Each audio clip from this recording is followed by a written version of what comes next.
Rams TV meet, well, let me think, he's academy director, he's been caretaker manager, defender at the club as well, and he's still here, Darren Wassall. Darren, great to see you. And you, Colin? There's almost an element of I don't know where to start with the chat, but I think it has to be Brian Clough, because clearly he was a massive influence on you at Nottingham Forest. Not all good, it has to be said, that in the end you had differences.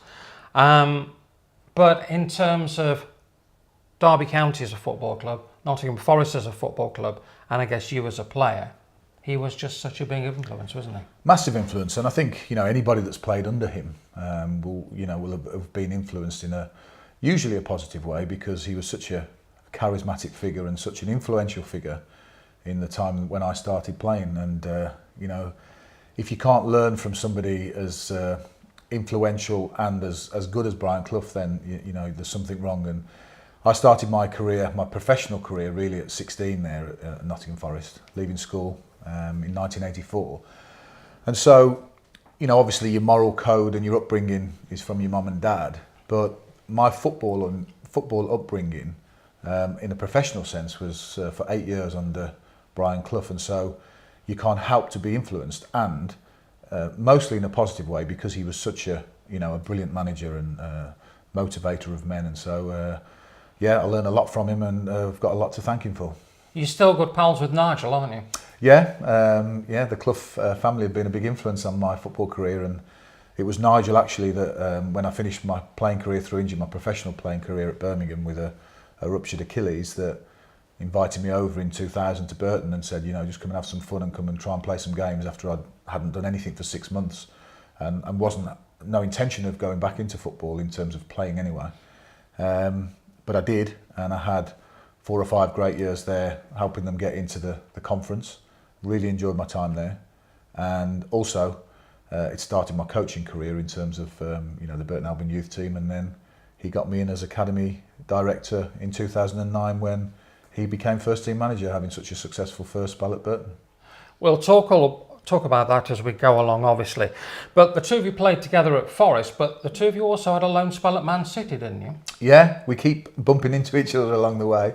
It started in '84. I was an apprentice. Nigel was a couple of years older, and he didn't actually do an apprenticeship. He did his A-levels. His dad made him stay at school, and so we played in the same team. He played a lot of reserve team football at centre half with me, actually, because in those days we didn't have great big squads, and Brian wanted the players to play rather than train most of the time. So Des Walker, Nigel Clough, all of the first team players took turns in playing in the reserves. And so when I was 17, 18, Nigel was Nigel was very often my centre half partner at the back at the City Ground. So we played together there, and then in the first team, of course, when he was centre forward and I was centre half. And then in '97, when we got promoted at Derby into the now Premier League, I went on loan to Man City, and Nigel had been there. He'd joined from Liverpool, so we used to I went there for 3 months. I had about 3 different managers. It was a bit of a chaotic spell for Man City at the time. They were based at Main Road then, not where they are now. And really, really great 3 months there, and we travelled up together, every day from Derby. I recall you, and maybe you can give us an abridged version of this story, about trying to get from Derby to Manchester for a game when it snowed, and it was a bit of a nightmare. Yeah, journey. we left here. I got a phone call from Nigel to say he was stuck at his house with the snow. This was at 9 o'clock. We were meeting at the hotel at 12 o'clock for your pre-match meal, and then day beds, and then off to the game. We were playing Oxford United. We finally left Derby at about 9:30, and we got to Manchester, and to cut a long story short, it was like trains, planes and automobiles. We tried every form of transport to get up to Manchester in the snow, and we got to the ground. We didn't even get to the hotel. We just managed to get to the ground at 6:30 for the pre-match talk. So it was a long day, but we ended up playing, and we lost 3-2 actually to a really strong Oxford team, but it was something that I wouldn't want to repeat again as a player, that's for sure. Good camaraderie between the two of you. Yeah, no, he's been a big influence over the last few years in terms of, as you say, giving me the job at Derby in the first place in 2009. we worked really well together for 5 years in between, the first team and academy transition, and there was a really good relationship there for everybody at the club, trying to get young players into the team. And obviously, since he's gone to Burton and Sheffield United and back to Burton, we've kept in touch. He's doing a brilliant job. He's a very, very good manager, and he's still living in the same places that we're living in, so we keep in touch that way as well. It's amazing to think that when you were at Burton, they were non-league, and now they're on a par with Derby Championship. Incredible journey. I mean, the club, it is a fairy tale. I know there's a lot of cliches in football, but it is a real fairy tale. I joined when they were at Eaton Park. They're playing in the Doc Martens League, and we were travelling every morning. There was no overnight stays, even to Weymouth, which was 5 hours away, and we'd have a bacon sandwich on the bus, go into the game, play the game and get straight back on the coach, and it was a full day. But we had great camaraderie, great team spirit. We had some really good ex-pros there as well as the lads who were already in the team. And we all gelled, and it was a real... I was out with him on Friday, and we were talking about those days, and they're as fun as any time that we've spent in football, because it was... the enthusiasm at the club at the time to get them into the conference was amazing, and everybody working tirelessly behind the scenes to make sure that we were as successful as we could possibly be in non-league. And for them to now be in the Championship is a credit to everybody at the club. But a great adventure. You've had your professional career, you come back together again in non-league, and it's almost an extra chapter, isn't it? Oh yeah, I mean, it extended my playing days by 5 years, because as I say, I'd had 5 operations after I'd snapped my Achilles playing for Birmingham, and I was only 29. So I spent 3 years of rehabilitating and couldn't get the Achilles right for the demands of, it was Championship football at the time. So I had to make the decision along with the doctors to finish my professional career. And the trouble that I was having with my Achilles, I didn't think I'd ever play any sort of sport again. But the rest and the lack of training at Burton, we played Tuesdays and Saturdays, I hardly ever trained, enabled me to start playing again. And I found that I got into a rhythm and a momentum, and I think I played about, in the first 2 seasons, nearly every single league game. So it was brilliant times. It extended my career, and it also kept me involved, because I think most professional footballers, when even with the best intentions, you know what you're going to do, or you hope you think you know what you're going to do when you finish. It can be a lonely place and quite an intimidating world if you've played football all your life, and all of a sudden you've got to stand on your own 2 feet and make sure that you have a second career. Particularly when you think now, with the way that players look after themselves, with all the medical assistance that they have, that a career lasting into the mid-30s is not really much of a surprise now. No, not at all. I mean, I think, Arsene Wenger was probably the pioneer of the sports science in this country, and bringing in the foreign players that, had a different culture to the ones that we had when we were playing. And so I think that's extended, people started to buy into that, and, with Arsenal being so successful, they were almost a role model to a lot of other clubs, to say this is how, longevity can be achieved as a player if you look after yourself a little bit better. And, with all the facilities we've got and all the expertise now and all the strength and conditioning that goes on, then, players can extend their playing life by many years. And I think the rewards are so big now that it's a sacrifice worth making. As it was in our day, that we were very lucky with everything that came our way. But I think it's gone to another level now in terms of the expertise that's involved in the game. Let's go back to a young Darren Wassall. So, born and raised in Birmingham? Birmingham, yeah. I was born in Edgbaston, but just grew up in a town called Halesowen, which is just right on the edge of about 5 miles from the centre. So I spent my first all of my school life there, and as I say, left home at 16 to go and live in digs in West Bridgefield in Nottingham. Bit of a culture shock?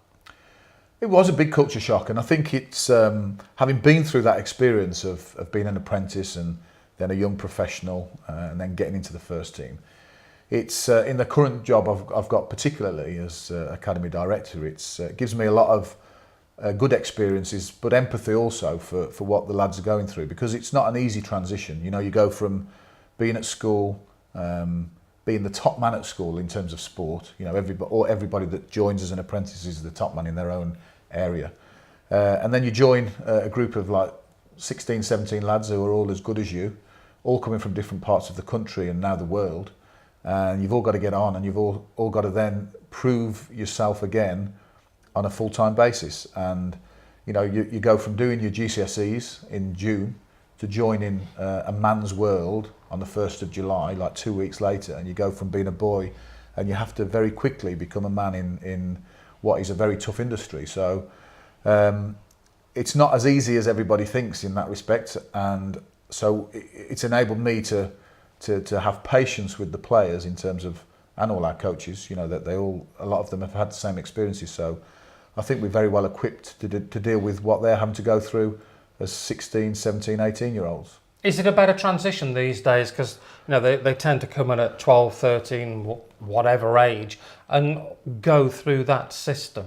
So the first team players are around them at Derby's academy, so it's not suddenly a bit of a, oh my word, that's... No. I think, yeah, I mean, when we were playing, I used to go to Nottingham in my school. From 14, I was staying in a hotel in the school holidays. So, you at know, 14? At 14, yeah. And, you know, there's no welfare officers or anything like that. We were just put in a hotel, and then you had to meet at the ground, do your training. And so in the school holidays, we'd mix with the first team, and Forest had just won the European Cup a couple of years earlier. So, you know, there were some big names, and it was a big club to be at. But I think, yeah, the academies, you do spend more time on a regular basis. Some of them, I mean, Jamie Hansen, for example, who's at the club at the moment, he joined us when he was 8 years old. He's been there ever since. And so, you know, you do get used to your surroundings, I agree. However, I still don't think anything prepares you from being a schoolboy to all of a sudden becoming, you know, a full-time scholar and then a full-time professional. It's a really big transition. Some people handle it better than others, and some people do it immediately. I can think of Will Hughes when he joined. You know, he hit the ground running straight away, and all of a sudden it was, you know, it was a life and a world that seemed to come very easily to him. Whereas others, you know, you have to give them 6 to 12 months before they even settle down, because it's such a big change in their life. They're leaving home, they're leaving their parents, they're leaving their friends behind, and you know, it can be a lonely place at times in terms of being in digs and having to fend for yourself. So I think, as I say, but having that experience has helped, you know, me at the academy to develop with all my coaches and staff a culture of patience, because that's what you need when you're dealing with young players. With Brian Clough as manager, I guess your apprenticeship was always going to be slightly alternative, and you end up at his house having to clear the leaves from the garden, didn't you? Yeah, that was the punishment for being injured. I fractured. I had quite a few injuries in my time, unfortunately, and they kind of like dogged me throughout my career. But they were character building, to say the least. But the incidents at Forest, after 6 months I just got in the reserves as a 16-year-old, and I was doing, you know, well for my first 6 months, and then I fractured my spine. I was out for 2 years. Fractured your spine? Yeah, it was like a stress fracture, so it was something that come over a period of time. But I had to rest and eventually have an operation, so I was out for my whole of my apprenticeship, really. So in my spare time, Brian Clough used to say, you know, come to my house. He had a massive long drive in Corndon, actually. So it's funny how things go full circle, being back in Derby. But used to go to his house, have to sweep his drive, have to clear all the leaves off, and the next day go back again and do exactly the same job because the wind had blown everything back. And he used to say to me, young Wassall, this will do you back the world of good. It will either kill it or cure it. And that was it. So for 18 months, I spent many days in the Clough back garden, looking after his flowers and his weeds. Was it kill or cure? Which was it? Well, it eventually cured me, and you know, it was actually looking back, it was a different environment to see him. You know, he was like at home with his family, and he was a totally different character at his house than he was when you were at work. Because at work, you really didn't know what you were going to get, and you knew that it was going to be intense, and you knew where you stood, that's for sure, because he didn't pull any punches, but he was very unpredictable. He, you know, everybody that played for him, I think, would run through a brick wall because he inspired that loyalty. In whatever way he did it, you know, after 8 years, I would still run through a brick wall for him, even though, you know, you'd have your disagreements and your fallouts, but he inspired you to, you know, inspired loyalty, and he inspired you to, you wanted to get praise from Brian Clough. You know, he was a European champion twice. He'd won the league once with Forest and once with Derby, an incredible achievement at, you know, the provincial clubs. And so to get praise from Brian Clough, you felt 10 foot tall, and you know, you wanted his approval. And he was just a brilliant manager, brilliant motivator, but also his knowledge of the game was second to none. And he had a memory like an elephant, so you knew that you were always on your toes and you couldn't step out of line. But he was a great influence on my playing career, but also on my helped shape a lot of my coaching philosophy too. What about Peter Taylor?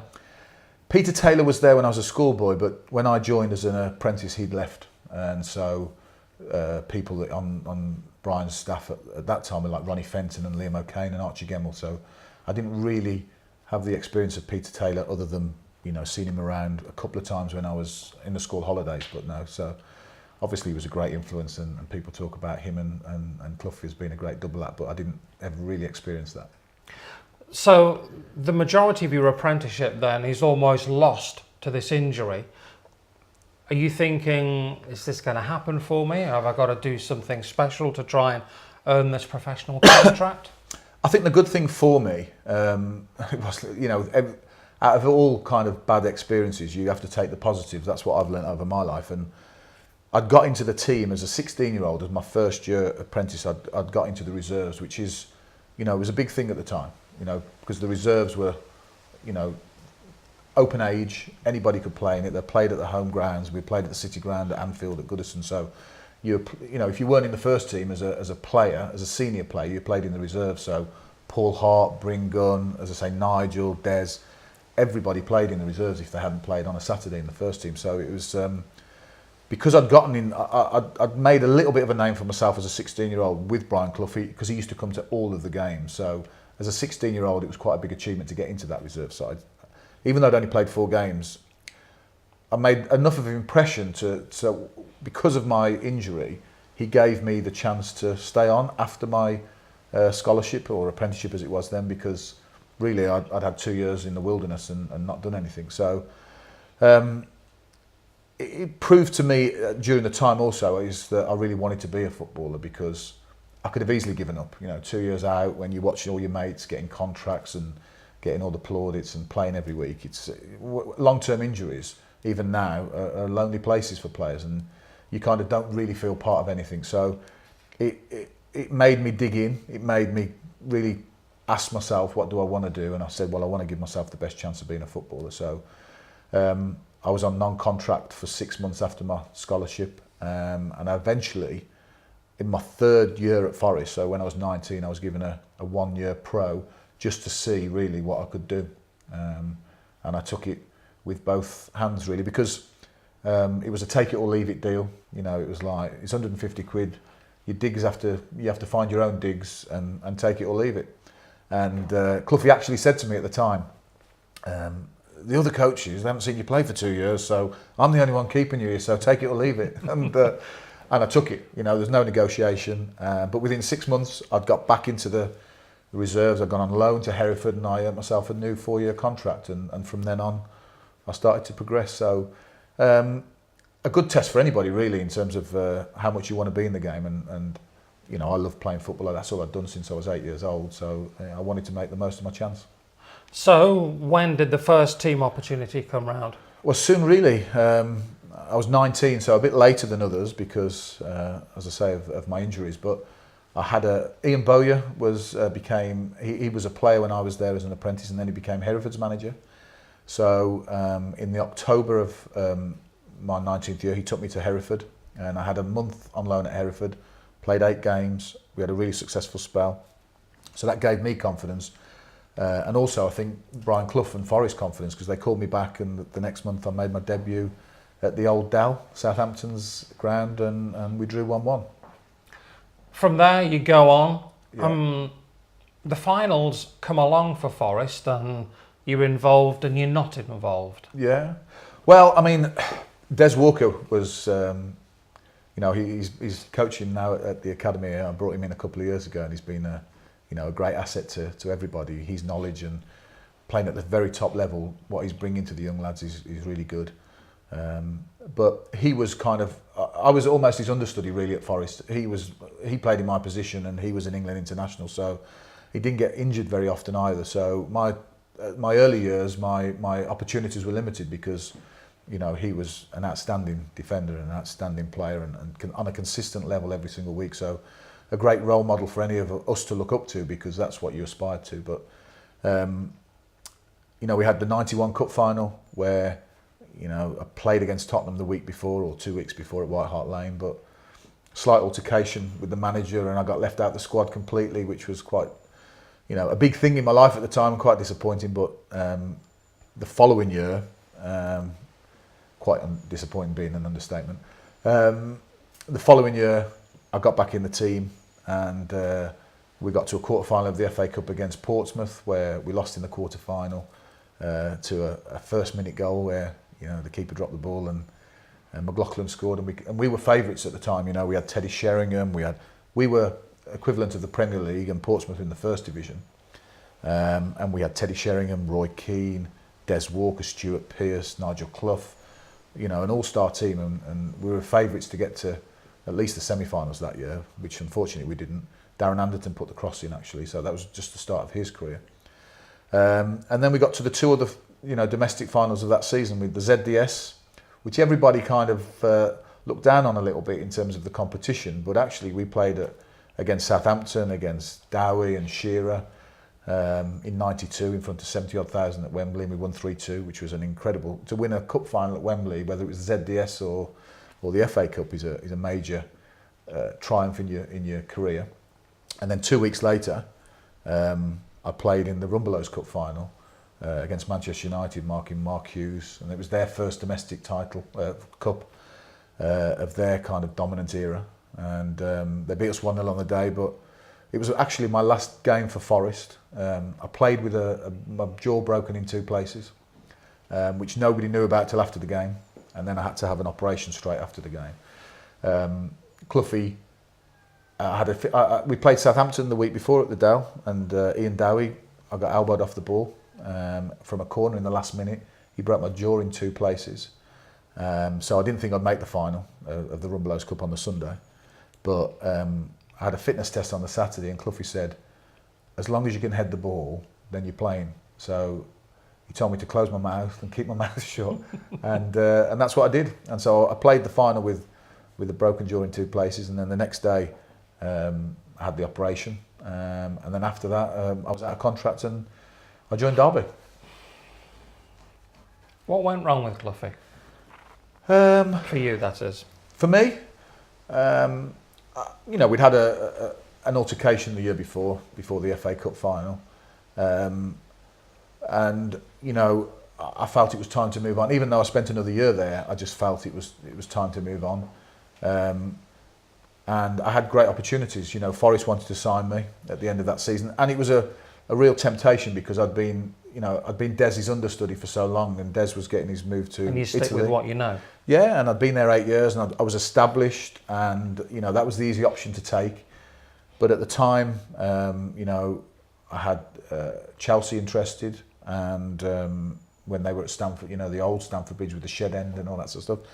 And Derby with Arthur Cox. Now, Chelsea were in the Premier League, Forest were in the Premier League, and Derby were in the Championship. But when I met Arthur Cox, he convinced me that he was building a squad for the Premier League. Lionel Pickering had just got involved. He was really exciting to talk to. I liked him.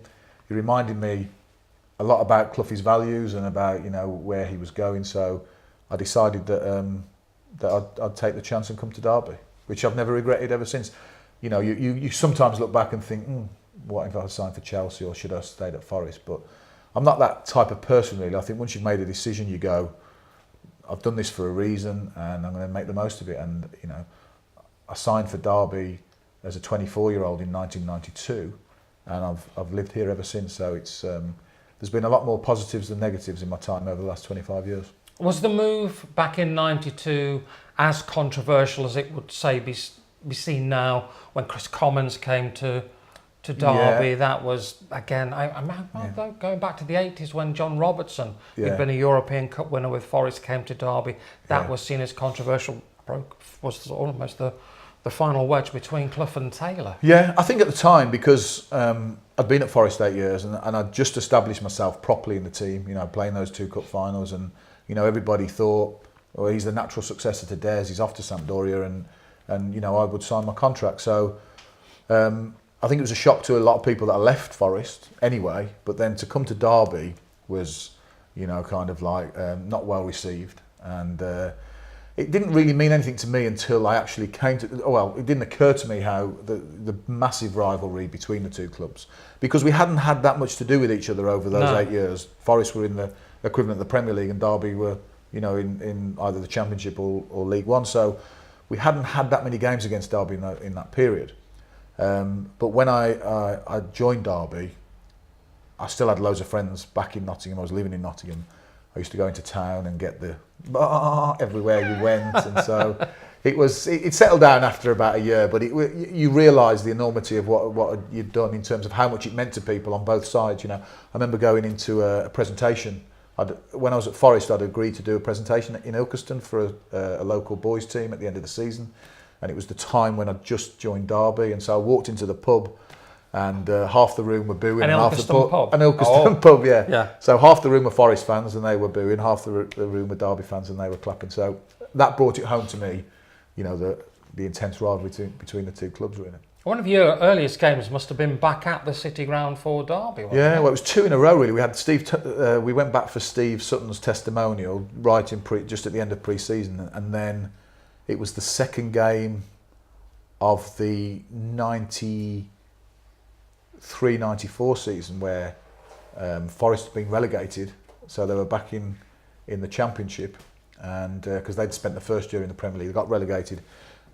We'd just beat Sunderland 5-0 at home on the opening day of the season. We were ecstatic with that result and thought, this is going to be our year now, you know, because Sunderland were one of the pre-season favourites.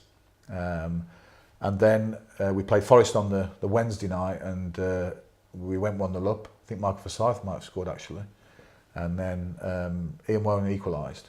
But it was, you know, a good result away at Forest at the time. But again, you know, going back to Forest so soon after I'd left, it was quite a red hot reception, really. But you know, I think over the years, it's got, you know, it's toned itself down a little bit. I'm not sure whether it has or not. Maybe it has for you. For me, I'm talking about. Yeah, I was going to say, yeah. So the Derby team bus draws into the City Ground behind that lovely old main stand that really has seen its day, but it's very traditional and pulls up, and it's surrounded by all those fans in red, and presumably you're the ire of those fans, are you? Yeah, it's kind of like having 8 years at the club. It's a strange experience, I suppose, for any player to go back to their old team, particularly when, you know, your fundamental years of growing up have been spent there. But I think we're all professional, and actually you want to go back to your old club and put on a good performance and win the game and say, you know, this is what you're missing almost. So, no, I mean, it's certainly not as bad as an experience of getting off the coach at Millwall. Yes. So, yeah, so there's, you have to put things into perspective. But no, I think the rivalry is brilliant between the 2 clubs. It doesn't really ever get out of hand in terms of violence or anything like that. And I think it's a healthy rivalry that needs to continue. And, you know, this Sunday's game is a point, you know, is a game as an example. Have you still got friends either side of the A52? Oh, yeah. Sorry, or either end of the 52? Yeah, we're friends, acquaintances, and when these games come round, you know, I've just had Nigel Jemson on the phone asking for 2 tickets for, you know, so I can't get in the Forest end, so I don't know what he's going to do. But yeah, as I say, you know, I spent a lot of time in Nottingham, so I still know a lot of people there. But also, I've spent half of my life, 25 years now, so, you know, I've been in Derby and Derbyshire more than any other place that in my life. So even where you think you've grown up in Birmingham, where you think that's your home, it will always be my home. My mum and dad still live there, but 25 years in Derby is a big chunk of your life. And my children have been brought up here. You know, I met my wife here, and we got married here. So it's you know, it's been a big part of my adult life. You coming in actually was probably this, I guess, part way through the spending of Lionel Pickering's money. Yeah. And you cost a mere £600,000 to come to Derby it wasn't set by a tribunal. No. But then Derby go for the big one. And they want Craig Short from Notts County. Yeah. And the two of you are going to play side by side and start, I guess, a partnership and a friendship that has lasted 20 odd years and more. But by his own admission, Craig says his first year at Derby, he really struggled to settle, and maybe the 2.75, which was a lot of money in those days, he struggled to settle with, and it never quite happened in that first season at Derby, did it? No, really. As you say, I think at the time, 2.75 million was a massive sum of money. It still is, but for football, it was a huge transfer. And we were almost like, when the partnership was thought about with Arthur Cox, it was that Craig was the big, tall, commanding centre half, and I was quick and could cover around. So it was almost a perfect partnership. If you're looking as a manager, you're thinking, I've got like a big, strong centre half and also one that can cover around and is quick. And so we were really looking forward to establishing that partnership. And I think there's two things really. I was, having left Forest, come to Derby, my form started to really pick up in towards the September, October, and Shorty came in and we started to gel November, December time. We went on a decent run. And it culminated, actually, unfortunately, at Newcastle away at the end of January. We played at St James's Park, and we were on a good run of form, and we were starting to get a good partnership together. And I went over Gavin Peacock to head a ball and landed on my shoulder and broke my collarbone. And I was out for the rest. I got the last 2 games of the season in, actually, but I missed the rest of that season. And so, before the partnership had even took time to flourish, it was over. And when I got back the following season, Paul Williams, joined Shorty in the back, and so really from then onwards we didn't play that much together in terms of a partnership, until he left to go to Everton. So it started pretty well, but it just for whatever reason, for injury and a bit of loss of form, as Shorty's always mentioned, that he didn't really get going. And injury again kept you out the following year, when you just mentioned about Millwall and the playoff semi-finals, but then when you get to face Leicester in the playoff final in '94, and again you have to miss out. Yeah, that was unfortunate. I'd had a hernia operation about 6 weeks before the final, and I wasn't quite fit enough really to stake a place in the squad, let alone the team. So I went as a travelling fan to Wembley that day. Obviously desperate for us to win, because we all wanted to get into the Premier League that day, as we have done ever since, really. Yeah. But unfortunately, Leicester scored from the cross, and it wasn't to be. But yeah, very disappointing day actually. We came back on the bus and we ended up at La Villa, a restaurant in Littleover, where we'd already arranged to, whether we won or lost, we'd arranged to kind of celebrate the season there, and so we ended up drowning our sorrows in the Villa that night. You mentioned Millwall, so I guess we do have to talk about an unbelievable night in South London. Play Millwall off the park in both legs, and I must have been talking to Tommy or somebody else about it recently, that Millwall had finished so far ahead of Derby in the table. You just hit the form at the right time, and over the 2 legs it was a comfortable victory for Derby over that time, but the scenes in South London that night was something else. Well, I mean, I've never seen anything like it really, before or since, in terms of like the violence that happened. I remember being in the players' lounge overlooking the car park and seeing the Radio Derby car, which fortunately you weren't in, Colin. No, fortunately I don't. But the mounted police appeared, and then I remember, them rocking the car, and then all of a sudden smashing windows, and they were trying to set it on fire.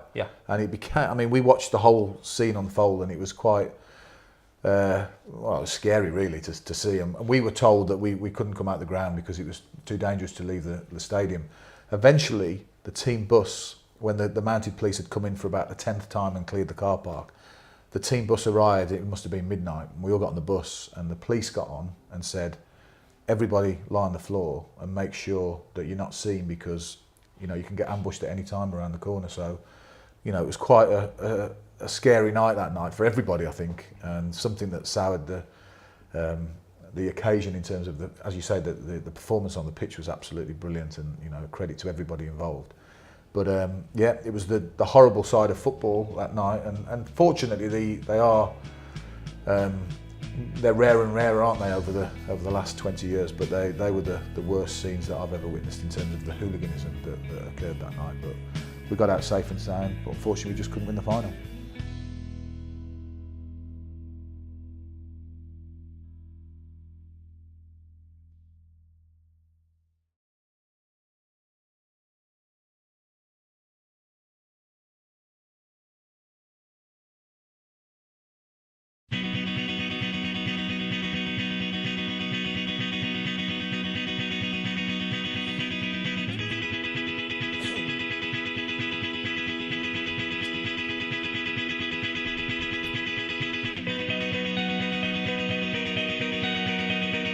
No, so Roy McFarlane's in charge for another year then.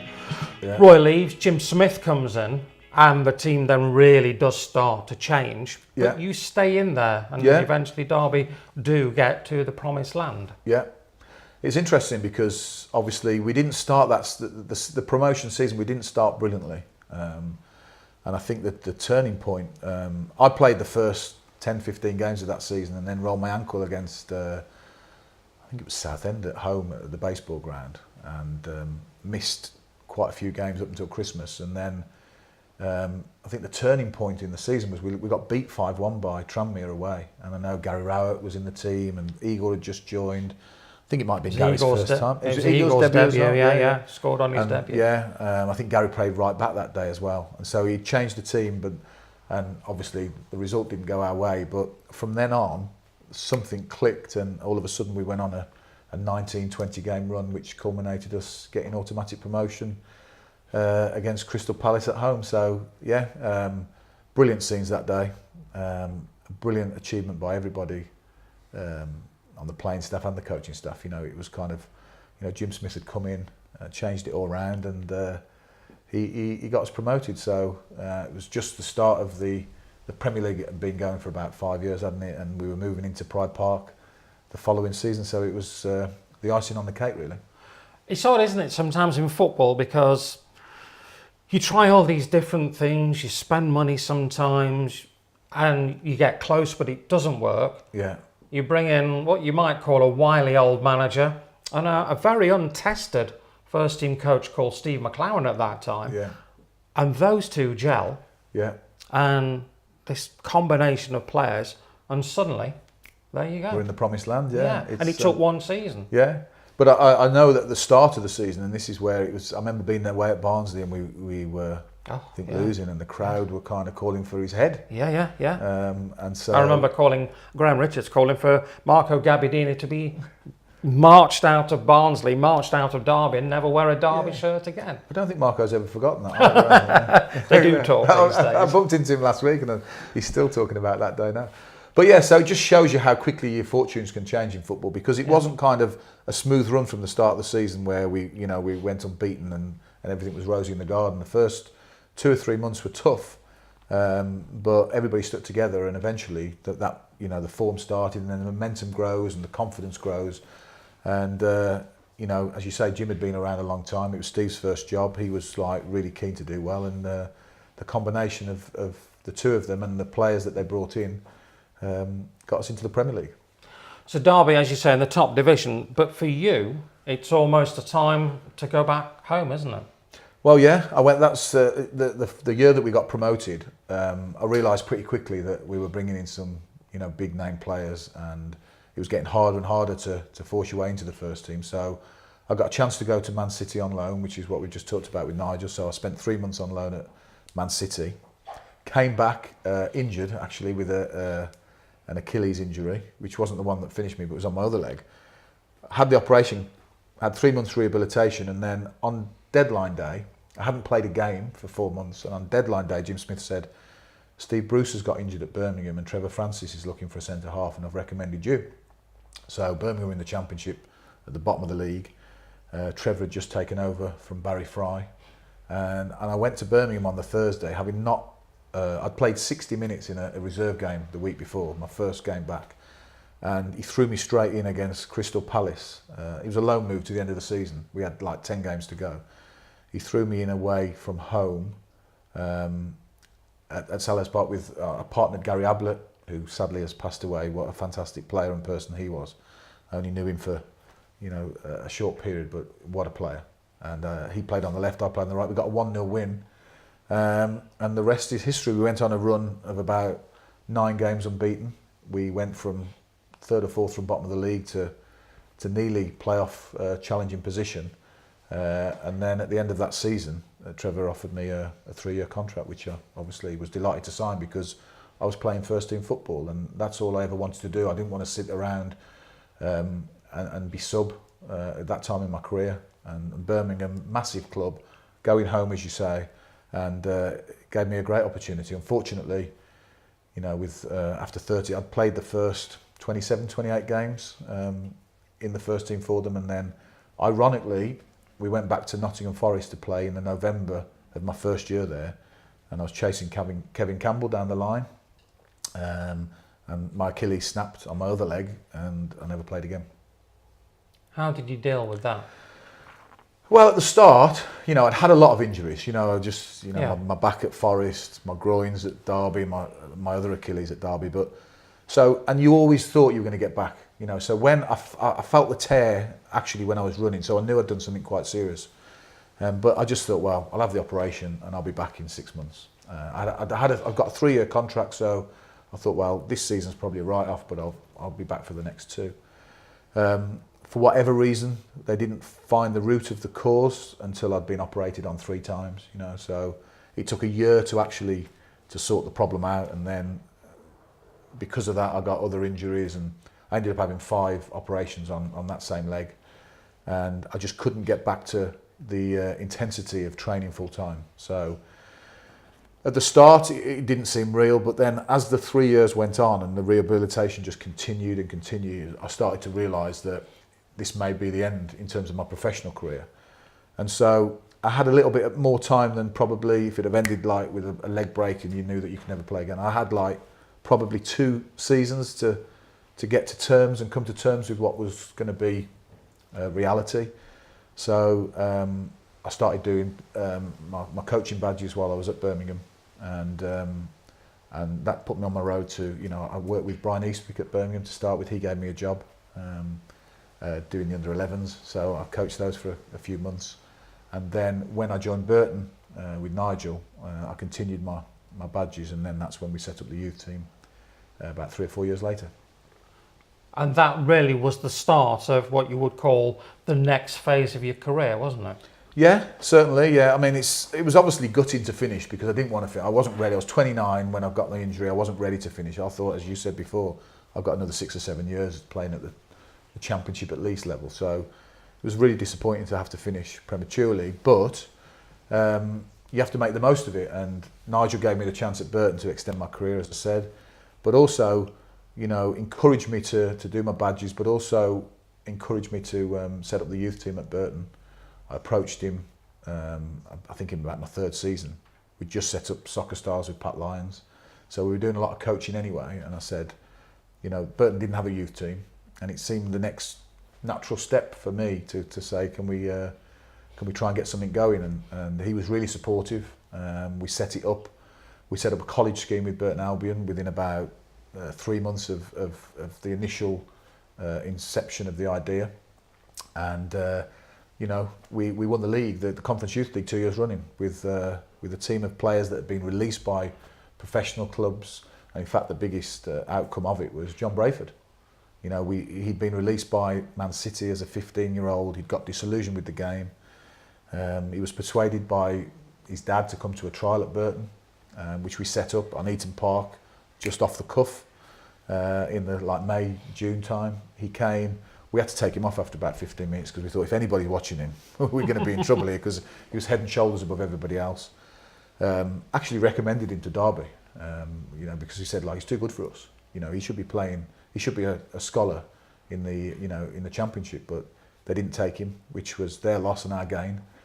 And he was one of the major reasons why we won the Conference Youth League 2 years running.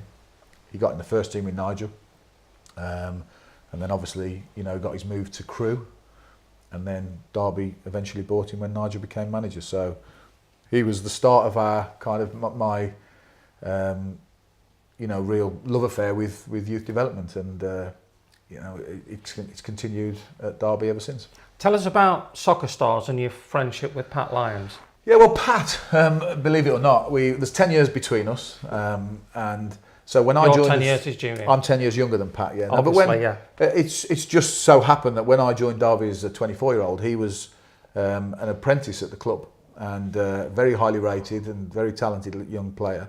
But he did my boots. It just, every player gets an apprentice to the boots, and he tells everybody that I never paid him at Christmas and things like that, but that's just not true. I never used to see him at Christmas. But so we were together at Derby, but didn't really kind of, we were 8 or 9 years between us, so we didn't really mix or socialise. We were in different groups. I met up with him again in 2000 when I joined Burton, and he was already a player, under Nigel at Burton. He'd been there a couple of years with John Barton. He'd been released by Derby as a young lad, but made the most of it by getting all his coaching badges. So he was one of the youngest ever A-licensed coaches that the country has produced. So even though he didn't have a professional career, he made up for it by coaching from a young age. So by the time I met Pat in 2000, I'd hardly coached. He'd been coaching for 10 years. So, again, people make the most of what they got, don't they? And so rather than feel sorry for himself in terms of, I haven't got a professional contract at Derby, he threw himself into the coaching world. And so we teamed up at Burton, and we did some community work for them under Ben Robinson. They had a grant from the local council, so we started doing that. And going into the schools. All over Burton, we were going into the schools, and we really enjoyed it actually, because it gave us something to do in the day. But it was also, fulfilling. We were like, we felt like we were making a difference with all the primary schools in Burton, and we got great relationships with the teachers and the schools. And so, when that ran out, all the schools said to us, "We'd like you to continue doing this." But obviously, Burton, their time had run out with the schools, and they didn't want to charge the schools to do this. So we set up a company called Soccer Stars, which is still going now, and which has, benefited lots of young players over the years. Max Bird's been to it, Will Hughes came to it, and we set it up to really make a difference, because my lads were young. 2003, they were 5 and 8, and they were just starting playing in the grassroots, Duffield Dynamos, Mickleover 95s. And there's such great work going on at those clubs by volunteers, dads, that haven't been professional footballers, haven't been coaches, but they're just giving time up to coach their children. So we said we want to make a real difference to these young lads, so that we can bring our professionalism and our experience of coaching and playing to the table at grassroots. And we were passionate about making a difference. And so we formed Soccer Stars in 2003, and it just flourished because we wanted to become the football specialists of this region. And I think it's gone on from strength to strength, and it's helping in our development centres, and we use it as a recruitment tool for Derby also. We didn't really know where it was going to go, but 14 years later, it's got a really good reputation in the area, and we're really proud of it, because it's a real passion of ours. And so we've got the passion for the grassroots game, because that's where all the players come from. In academies, they've got to come from somewhere, and they all come from, your local teams, whether that's Saturday, Sunday leagues.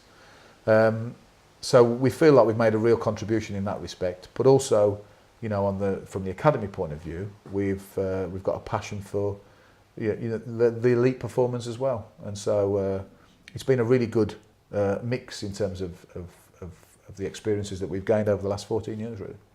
So Nigel Clough comes to Derby in 2009. Yeah.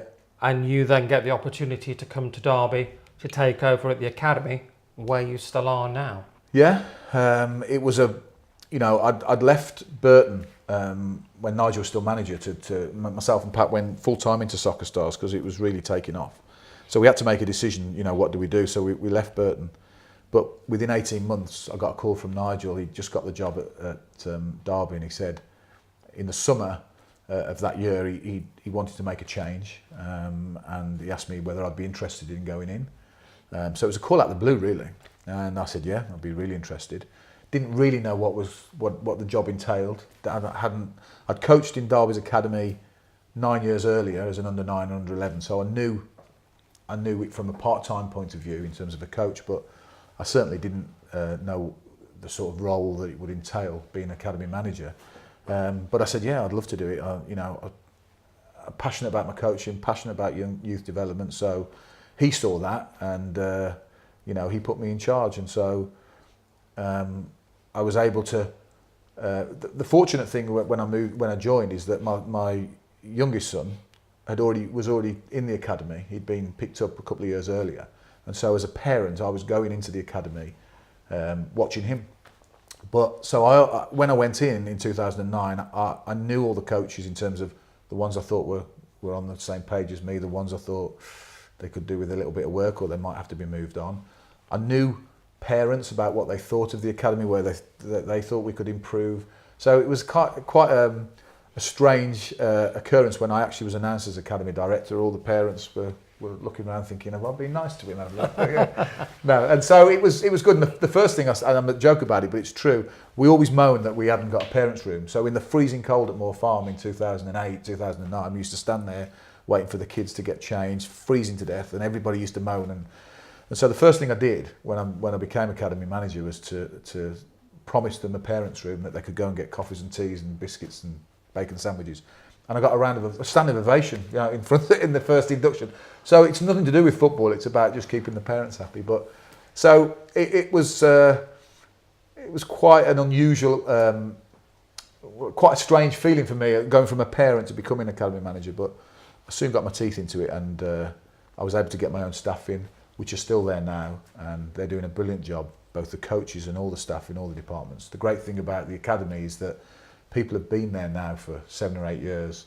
They're passionate about what they do. They're very, very skilled in what they do. They're top in their fields in terms of the coaching or the recruitment or education. We've got some really good people in there, the S&C and the physios, and so the reason we've had quite a lot of success, I think, is because of the continuity of the people involved. And that's in a way rare in football, because we've had a few managers since 2009 at Derby, but you've been there in the academy, so there has been that one person there. There's been that continuity. Yeah. You think with football clubs, the manager changes and the whole academy staff change as well. Yeah, I think, isn't it, is for that? It's key. I think all the best. Like youth development is a long-term development plan. It's not a quick fix. It's not we'll do something for a month and this will make a first team player. You've got to have a culture and environment that players want to come to. You have to build a reputation over the years that you're good at what you do, you know what you're doing, and also you have to have that relationship with the club, that the club are going to say, yeah, we're going to give young players a chance, because ultimately it doesn't matter how good your academy is, how good your facilities are, how good the people that work for the academy are. If the club haven't got the ethos to say we want to give young players a chance, then you're wasting your time. And particularly now, because we're spending more and more money as a nation on youth development. I think it was fortunate when I came in 2009 that the club didn't have a lot of money. It was going through a transitional period. Nigel had been brought in to slash the wage bill, halve it within a couple of years.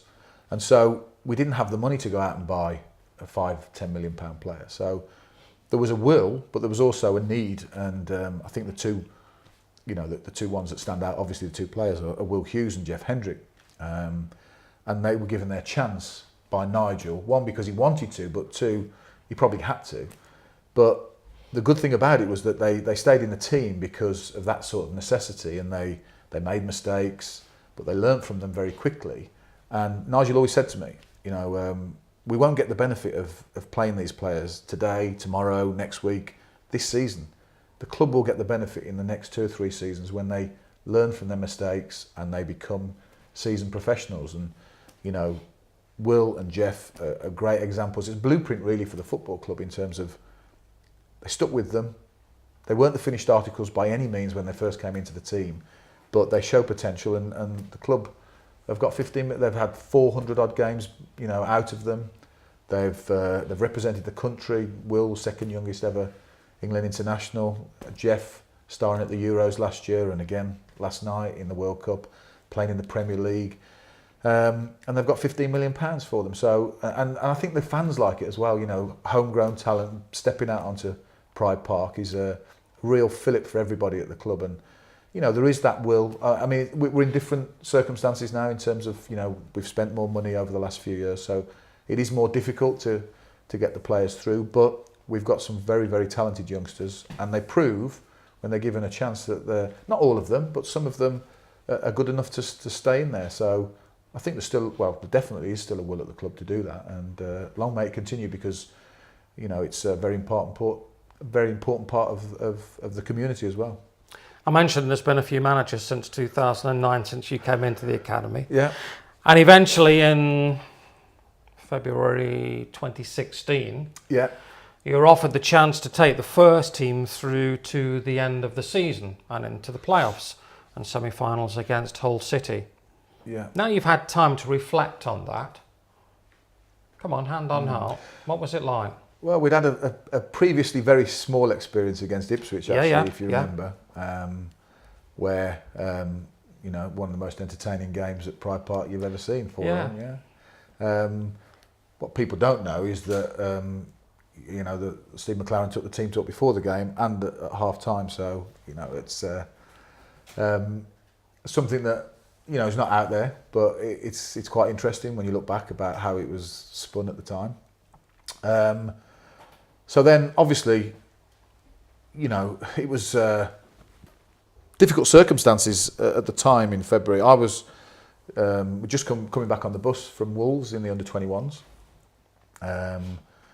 And we played at Telford, just a normal everyday occurrence in terms of our life as under-21s manager, and Pat and Shorty were on the bus. And I get a phone call from Sam Rush to say I need to be around his house the very next morning at 9 o'clock. Now, I'd never been called around his house before, so I was either getting my marching orders or something was happening, but we didn't really know what. We knew that the team hadn't won for 8 games, and there was a little bit of pressure on everybody. But so from doing the 21s on the Sunday without any warning, without any preparation, you're thrown in at the deep end and asked to you know, to take it till for the foreseeable future. It ended up being to the end of the season.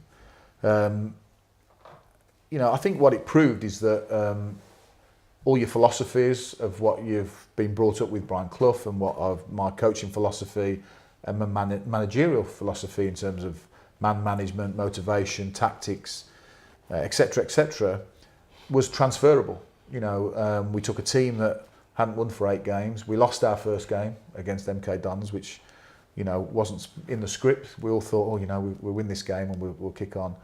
But over the next 12 games, from going from a team that hadn't won for 9 games and being top of the league and were sliding down, they were 5th when we took over, but sliding down the form table, we took a team, those next 12, we won 8 out of the next 12 games. And that was with a 3-3 draw at Rotherham, which is well documented. We were 3-0 up with 10 minutes to go. So, Any regrets on that day? No, hindsight's a wonderful thing. We're 3-0 up. We're playing the best football that people have seen for 2 years. And genuinely, I mean, and it's easy to talk about now because it's not raw, but we were really, I mean, after we'd had a poor result in the week against QPR, and so we needed a reaction, and we got a brilliant reaction for you know, 75, 80 minutes. We played 3-0 up, and we all agreed on the bench that you know, there's never a better time to give the subs a chance. Who, you know, Nick Blackman hadn't scored a goal since he joined in the January for £3 million. We wanted to get Darren Bent scoring again. He hadn't played. So we thought there's never a better time to put them two up. If we ever needed to go 4-4-2 with the running, we were trying to get into the playoffs. There wasn't any guarantees, but we thought it was, well, we knew it was a squad game and we might need them. So it was decided by all of us to make that change. Now, obviously, with what happened with the result, of course you wouldn't make the changes, or you wouldn't want to make the same changes because you won't want the same result. But I think if you made those changes 99 times out of 100, we'd have still won the game. It's just one of those things. It happens in football. Anybody that's been in football knows that momentum can change very, very quickly. If we'd have thought about that, then we'd never have done it. But you know, AC Milan were 3-0 up in the Champions League final against Liverpool and ended up losing the Champions League. You've got the best players in the world in that team. And people say, well, that should never happen. But that's the beauty of football. And so No regrets. Hindsight again, yeah, of course. But it didn't have any effect in terms of the rest of the campaign. In fact, great response the next week. We go and beat Forest 1-0. Marcus Olsen scores a great goal. But as I say, we had those 12 games. We won 8. We got 25 points, 27 goals, you know, and we clinched the playoffs against Bristol City away, having won 4 on the trot with 3 games to go. So, you know, it can't be underestimated with no preparation. So, really proud of that achievement. Now, obviously, things happened. We had a month to go before the playoffs. So, sometimes that's probably works against you because there were 3 dead rubbers and it was so unfortunate that George Thorne, you know, you say, you wouldn't have, if you know George Thorne's going to break his leg against Ipswich, you wouldn't have played him. But you wouldn't step out your front door if you knew what was going to happen. So, you know, the first leg killed us, and it was so unexpected because we'd won 5 on the trot at home, we'd been brilliant at home, played some great stuff. Okay, we'd lost the last game against Ipswich, but we all went into that game thinking we've got a real chance here against Hull. We just beat them 4-0 earlier in the season, and I know Hull only beat Derby once that season. We beat them 3 times, didn't we? Yeah. Paul Clement was the manager. We had a brilliant win away 2-0. Yeah. The home game when we won 4-0 was probably as good as a display as you'll see at Pride Park. And so nobody saw it coming. We were really confident going into the game, not overconfident, but confident that we'd get a result. And it was one of those games where, you know, it was almost like Hull had 3 chances and scored 3 goals. And again, these things happen in football. But really proud of the reaction actually, because we could have gone under. You know, losing 3-0 in the first leg was a disaster. You know, and everybody told us that. We know that, and we know that it's a results-driven business. But again, I was really proud of the response because, you know, we were so close to pulling off a miracle, really. And to go 2-0 up within the first 30 minutes away from home, when we'd been completely written off, and like, you know, Hull were only having to turn up to win. I thought the players showed immense character and showed, you know, that they were with us and they wanted us to. We wanted to get through, and we were a fraction from we just couldn't get that 3rd goal. Because I think Steve Bruce said to me at the time after the game, you know, if you scored the 3rd, we'd have gone, because we didn't know what to do. And that's again a momentum shift. You know, it wasn't that Hull were any different to the Saturday. It's just that pressure, the fact that they'd gone 2-0 down. If they'd have conceded a 3rd goal, you know, the psychology of that, thinking that they'd already got through to Wembley, would have like really been an interesting factor. But it wasn't to be, and you know, I take loads of positives from that experience, and the biggest positive was the fact that when I agreed to take the job with no notice, I had made it quite clear that if it didn't work out for whatever reason, whether it's 1 game or 18 games, I wanted to go back to the academy because, you know, I'd spent 7 or 8 years with brilliant staff building the academy up and making it into one of the top academies in the country.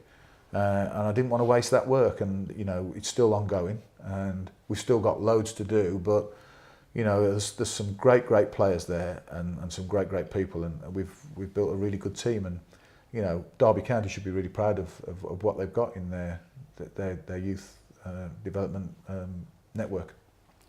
It's been fascinating to talk to you. One last Brian Clough story. Queen's Park Rangers, West London. Don't think you're playing that day, and there's some QPR fans annoying Brian behind. Tell the rest of the story. Well, yeah, I mean, this is typical. This happened on many occasions in different areas. You know, he sent me onto the pitch while the game was going on to retrieve a shin pad on the halfway line at the old Plough Lane, and the referee stopped the game and, you know, made a massive kind of like, Cloughie just turned the other way and I got the brunt of the referee's anger. But yeah, QPR, we were playing the game, and the dugouts were transparent at the time, but right in the crowd and the main stand, and somebody, obviously, because Cloughie was such a big draw wherever he went, everybody tried to goad him and wind him up because they wanted that reaction because they knew he was charismatic and larger than life. You didn't know what you're going to get from him, and kept banging on the dugout, saying, Cloughie, turn around, you know, just giving him stick. And he kept saying, he's really getting on my nerves. He said, he's making my big head pound. So he carried on for the rest of the half, and eventually he said to me, hey, young Wassall, get out of here, go into the crowd and stop them banging on the dugout. Now I had my full Forest tracksuit on, and I looked at him and I thought, he's not serious. He doesn't want me to go and stand with the QPR fans. I'm not going to do that. So people are nudging me, saying, just don't do it, the coaches. So I leave it a couple of minutes, and then he leans over again. He said, young Wassall, are you ignoring me? What have I just told you to do? And I looked at him and thinking, is he joking? He really wants me to go into the crowd and tell him to stop banging on the dugout? I said, no, but I said, get in that crowd and tell them, big head sayers, stop banging on my dugout. So he kept looking at me and glaring at me, and you knew then that was the signal to go. So I had to come out the dugout, jump over the railings to get into the stand, and all the QPR fans were kind of like just laughing their heads off. And I said, excuse me, can you stop banging on the dugout? Now you can imagine what reaction that got. So he left me for the rest of the game with the QPR fans jumping over me, spitting on me from behind, just banging on the dugout. And so that was the sort of person he was. But as I say, I owe so much to him. He was an unbelievable mentor, an unbelievable manager. And we had our differences at times, but every time I met him over the years, and we met him a lot at Burton Albion when he used to come and watch from the stands supporting Nigel, always had a hug, and there was a great mutual respect because I'd run through a brick wall for him even now because he's that sort of inspiring character. Darren, fab to talk. Thanks for the tea, thanks for the cake, problem at all. and sorry for rearranging your house. That's okay.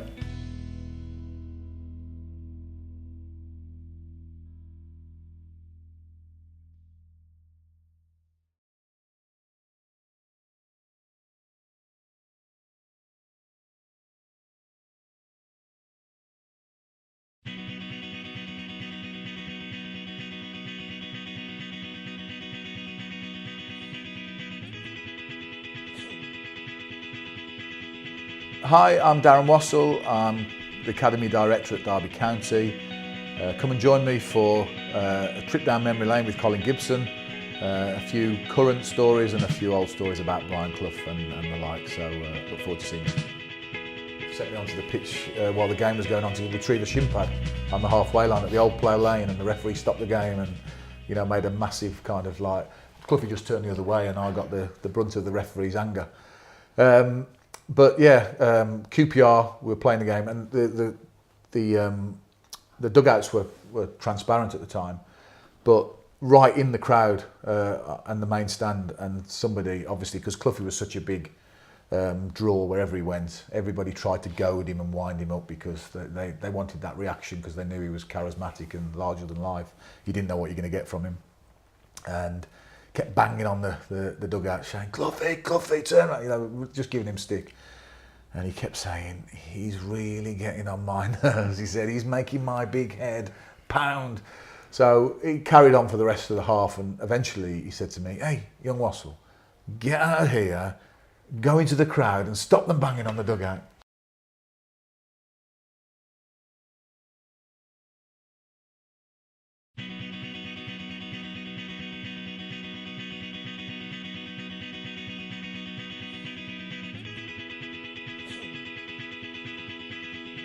Hi, I'm Darren Wassall. I'm the Academy Director at Derby County. Come and join me for a trip down memory lane with Colin Gibson, a few current stories and a few old stories about Brian Clough and the like, so look forward to seeing you. Massive influence, and I think anybody that's played under him will have been influenced in usually a positive way, because he was such a charismatic figure and such an influential figure in the time when I started playing. And if you can't learn from somebody as influential and as good as Brian Clough, then there's something wrong. And I started my professional career really at 16 there at Nottingham Forest, leaving school in 1984. And so, obviously your moral code and your upbringing is from your mum and dad, but my football upbringing in a professional sense was for 8 years under Brian Clough, and so you can't help to be influenced, and mostly in a positive way, because he was such a brilliant manager and motivator of men. And so I learned a lot from him, and I've got a lot to thank him for. You're still good pals with Nigel, aren't you? Yeah, the Clough family have been a big influence on my football career, and it was Nigel actually that when I finished my playing career through injury, my professional playing career at Birmingham with a a ruptured Achilles that invited me over in 2000 to Burton and said, you know, just come and have some fun and come and try and play some games after I hadn't done anything for 6 months.